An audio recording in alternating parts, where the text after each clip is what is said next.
Do you see what I see? Jangan lupa untuk subscribe, share, dan nyalakan lonceng notifikasinya sebagai bentuk dukungan kamu. Do you see what I see?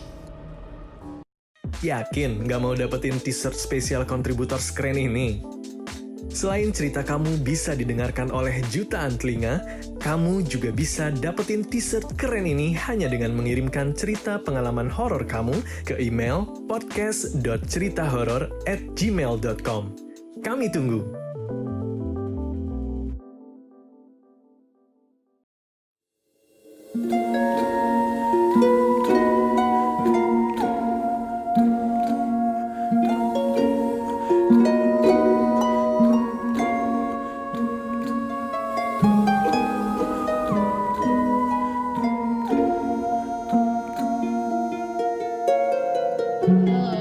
Selamat pagi warga desa Sukawedi.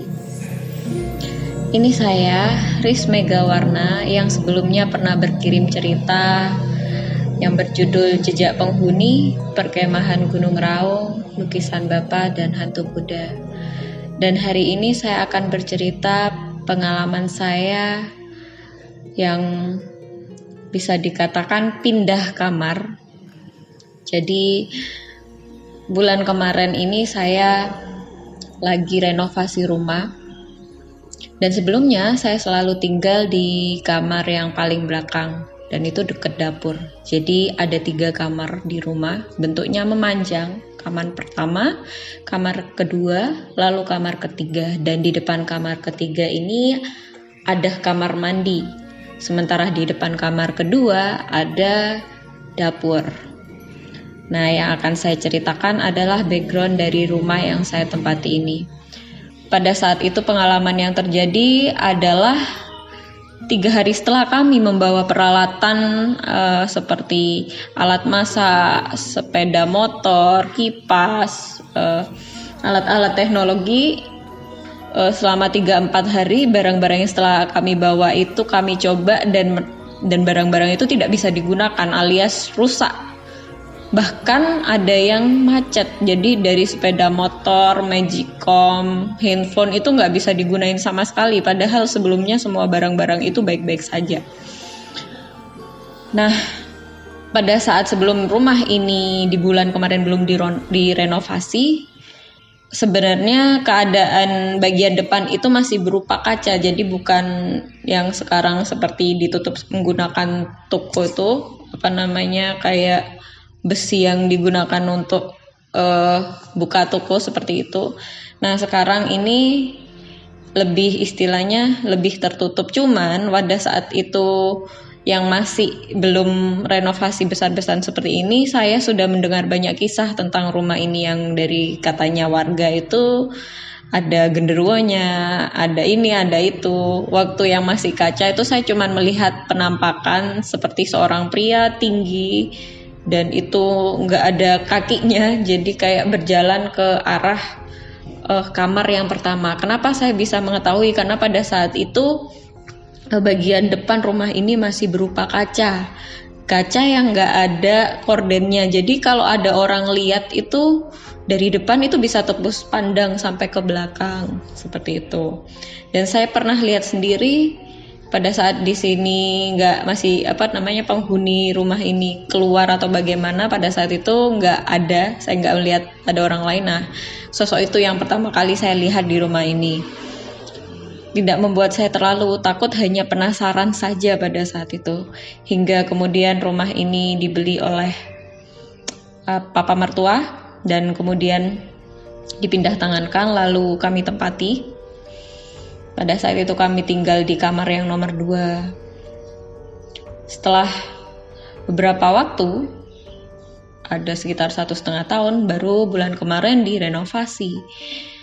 Saat direnovasi itu saya sudah menyadari satu hal, bahwa saya masih ingat tentang sosok pria yang tinggi itu yang mengarah ke kamar nomor 1. Walaupun pada saat itu dia jalannya itu seperti kayak orang terbang gitu loh, atau kayak orang naik skuter, tapi nggak kelihatan kakinya, bahkan sosoknya itu tinggi, badannya hitam. tapi panjang, tinggi sekali, meskipun nggak kelihatan kakinya gitu.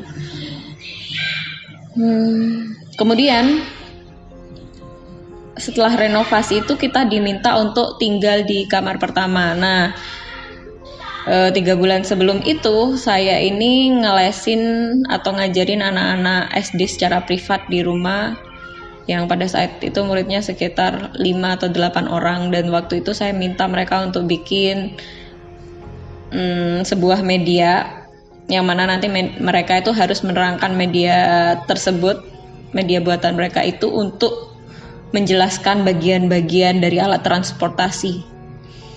Nah, mereka saya berikan dos untuk 1 orang 1 dos bikin alat transportasi yang mereka mau. Misalnya ada yang bikin truk, ada yang bikin mobil, terus ada yang bikin pickup dan lain-lain. Waktu itu masih kamar 1 itu masih kosong, kamar nomor 1 ini masih kosong. Jadi saya minta mereka bikin media tersebut di ruang 1 itu. Nah, di ruang 1 itu malamnya itu jam 8 sudah selesai semua, tapi ada beberapa juga yang belum. Jadi saya minta mereka taruh barang-barang atau peralatannya seperti lem gunting, tali rafia dan lain-lain ditaruh di ruangan situ. Saya nggak mikir yang macam-macam, yang aneh-aneh itu nggak ada di pikiran saya. Jadi setelah itu jam 8 mereka pulang, pamit pulang, dan saya tutup kamar 1 itu atau ruang nomor 1 itu. Pada malam harinya sekitar jam 11, jam 12 malam, saya tiba-tiba mendengar suara orang-orang, sesuatu seperti menggebrak pintu atau menendang-nendang tembok. Jadi kan posisi kamar ruang 1 ini sama ruang 2 kan bersebelahan. Jadi saya bisa mendengar. Saya pikir itu asalnya dari luar, tapi setelah saya sadari ada getaran dari ruang 1 ini, kamar ruang 1 ini. Yang saya kaget karena saya nggak tahu kalau di situ tuh ada sesuatu, karena saya mikirnya itu kan udah lama saya ngelihatnya, jadi nggak mungkin lah sekarang masih ada. Nah, pada saat saya mendengar itu, suami saya tidur dan dia nggak mendengar apa-apa. Jadi saya coba untuk bangunkan, terus saya tanya, kamu dengar nggak gitu. Terus dia bilang nggak dengar apa-apa gitu. Padahal dengan jelas saya dengar sendiri suara seperti barang-barang yang dilempar, kaki yang menendang-nendang tembok. Bahkan saya mendengar seperti pintu yang beberapa kali dibuka dan ditutup itu berkali-kali. Jadi seolah-olah suara itu berlanjut terus-terusan, ada sampai 10 sampai sekitar 20 menitan. Jadi saya nggak bisa tidur, malah saya pikir ini orang apa maling atau apa gitu, kok nggak berhenti-berhenti. Dan saya bangunin suami suruh dengerin itu, dia nggak dengerin apa-apa, nggak dengar suara apa-apa. Saya sempat takut, sempat melamun di situ. Yang saya takutkan itu justru kalau misalnya makhluk tersebut ini manusia dan mencoba untuk berbuat buruk. Saya pikirnya ke arah sana. Esok paginya, jadi setelah mendengar suara itu saya nggak bisa tidur selama 1 atau 2 jam. Kemudian saya mencoba tidur dan bisa. Lalu pagi-pagi sekali saya mencoba bangun untuk mencoba mengecek apa yang terjadi di kamar ruang 1 itu. Dan waktu saya lihat, beberapa media yang kemarin dari dus dan lain-lain itu posisinya ada yang berubah, tapi tidak sekacau itu. Maksudnya bukan barang-barangnya itu tahu-tahu rusak atau apa, tapi posisinya berubah dari yang tadi malam rapi gitu ya. Ada 3 alat transportasi yang terbuat dari dus itu, terus posisinya berubah. Ada yang ke kiri, ada yang di belakang, ada yang miring seperti itu. Sejak hari itu saya memutuskan untuk membersihkan ruangan 1 karena saya berpikirnya mungkin di ruangan ini ada yang benar-benar tinggal di sini. Jadi saya nggak pengen untuk malam berikutnya saya mendengar hal-hal seperti itu lagi terus nggak bisa tidur. Jadi setelah saya bersihkan, tidak ada gangguan itu lagi. Jadi saya lega hingga kemudian, nah bulan kemarin ini ada renovasi. Lalu saya diminta untuk tinggal di ruang 1 oleh papa dan ibu mertua saya. Jadi tinggal di situ dulu pindah. Nah, ruang 2 kosong. Pada saat pindah ke kamar ruang 1 itu, hawa ruangan itu mendadak jadi dingin. Pertama di malam hari pertama tidur di situ tuh hawanya mendadak jadi semakin lama semakin dingin. Padahal saat itu belum musim hujan yang tiap hari hujan gitu. Jadi ya musim panas, cuman kalau di Banyuwangi sini kan kadang seminggu masih hujan 2-3 kali seminggu seperti itu. Dan anehnya pada saat hari kita pindah-pindah atau beresin barang itu untuk ditata di ruang 1, sehabis Isya saya dan suami mendengar suara seperti ini. Berhenti, lalu kemudian begitu seterusnya. Pertama saya pikir mungkin cicak ya, atau mungkin tokek, atau mungkin kucing. Bisa jadi juga tikus. Tapi nggak mungkin, ngapain mereka ngetok-ngetok seperti itu. Lalu saya bilang sama suami, udah kamu nggak usah takut, ini kayaknya emang yang huni kamar ini gitu. Terus gitu terus. Dan itu nggak berhenti sampai jam 11:30 pun ada. Kenapa? Karena suami saya mencoba menenangkan dirinya dengan bermain game. Saya kan udah bilang kalau pernah saya melihat sosok di sini, terus saya ceritakan ke suami, tapi saya juga bilang kalau jangan takut, insya Allah nggak akan ganggu. Dan ternyata suara itu tetap ada sampai jam 1.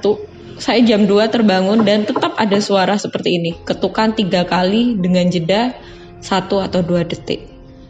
Dan suara itu persis berhenti ketika ada suara azan subuh. Lalu esok harinya saya berencana untuk membersihkan ruang 1 itu dengan sebersih-bersihnya, menata dengan serapi-rapinya. Dan esok harinya alhamdulillah suara tersebut sudah hilang. Dan yang lebih unik, penghuni yang di kamar 1 ini saya asumsikan dia pindah ke kamar ruang 2 sama ruang 3. Karena pernah saya sendiri di depan ruang 1 ini untuk pegang HP dan tanpa angin, tanpa ada bagian jendela yang terbuka di malam hari, tiba-tiba saja pintu di ruang 2 tempat kami tidur dulu tiba-tiba ini terbuka dan tahu-tahu menutup dengan keras. Otomatis saya langsung kaget, dan karena saat itu saya kaget gitu ya, karena nggak ada orang, saya langsung lari ke kamar 1 menutup pintu. Ya, itu kisah yang bisa saya sampaikan saat ini. Semoga bisa dipetik pelajaran atau hikmah. Kadang hal-hal yang seperti itu juga nggak terlihat ya.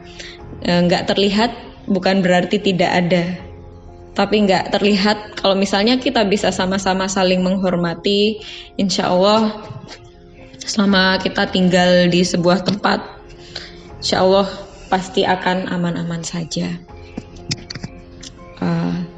Jadi terima kasih sudah mendengarkan.